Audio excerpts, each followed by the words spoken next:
The Battle of Thermopylae. Meet Leonidas, the fierce Spartan king who stood against the Persian juggernaut. On the other side, Xerxes, ruler of the massive Persian Empire, seeks to crush Greece and expand his dominion. Persia had already tried to invade Greece once, 10 years earlier, under Xerxes' father, Darius. That invasion ended in humiliation for the Persians at the Battle of Marathon. Now Xerxes is back, bringing one of the largest armies ever assembled in ancient history. His goal, to burn Athens to the ground and bring Greece under Persian rule once and for all. The year is 480 BCE. After a failed invasion years earlier, Persia is back with a vengeance. Xerxes commands an army of possibly 1 million men, historically debated, likely around 100,000, 300,000, marching to annihilate Greece. To transport his massive army, he builds a bridge across the Hellespont, the strait separating Asia and Europe.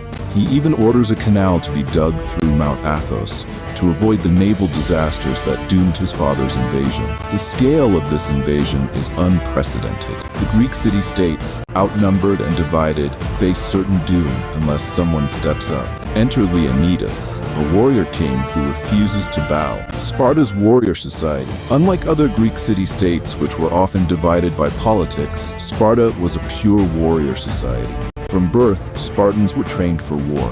Weak infants were left to die, boys were sent to brutal military training at age 7, and only the strongest survived. Leonidas himself underwent this process, known as the Agage, emerging as one of the most feared warriors in all of Greece. Now as king, he faces a choice: surrender to Persia or resist, knowing it would likely mean his own death. For a Spartan, the choice is clear. The Spartan king and his 300 warriors. Leonidas doesn't go alone. He takes 300 elite Spartan warriors, his personal guard, all with sons to carry on their bloodlines, along with 7,000 Greek allies, including Thespians and Thebans. Before leaving Sparta, he visits the Oracle of Delphi for guidance. The Oracle, speaking in riddles as always, warns him that either Sparta will be destroyed or a Spartan king must die in battle. Leonidas understands this. The mission is not about victory, it's about sacrifice. He marches anyway. The battle at Thermopylae. Leonidas chooses Thermopylae,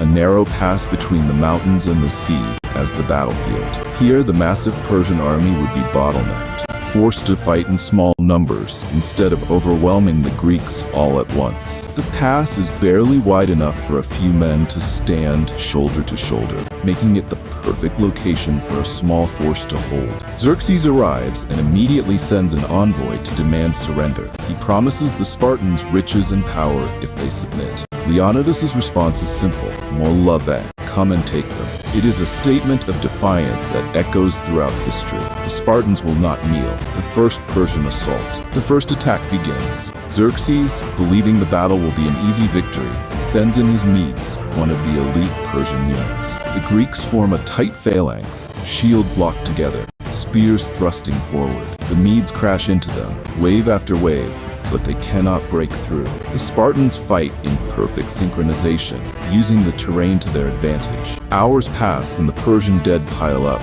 Xerxes watches in disbelief. Xerxes sends his immortals frustrated. Xerxes sends in the immortals, his personal bodyguard, an elite force meant to be unstoppable. They are met with the same result.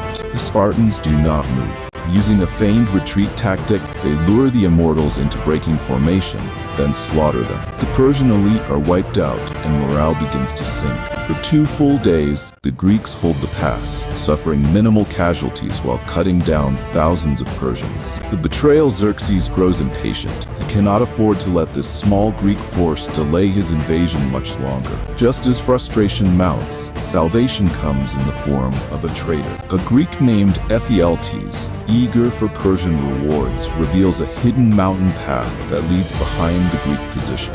If Xerxes can send his troops through this path, he can surround Leonidas and end the battle. The final stand. When Leonidas learns of the betrayal, he knows the fight is over. He has 2 choices: retreat and live to fight another day, or stand and die, buying time for Greece to prepare for the coming war. He chooses the latter. He orders most of the Greek forces to retreat, but he and his 300 Spartans remain, joined by 700 Thespians and 400 Thebans. These men have chosen death over surrender. At dawn, the Persians attack from both sides. The Spartans fight ferociously, knowing they are doomed.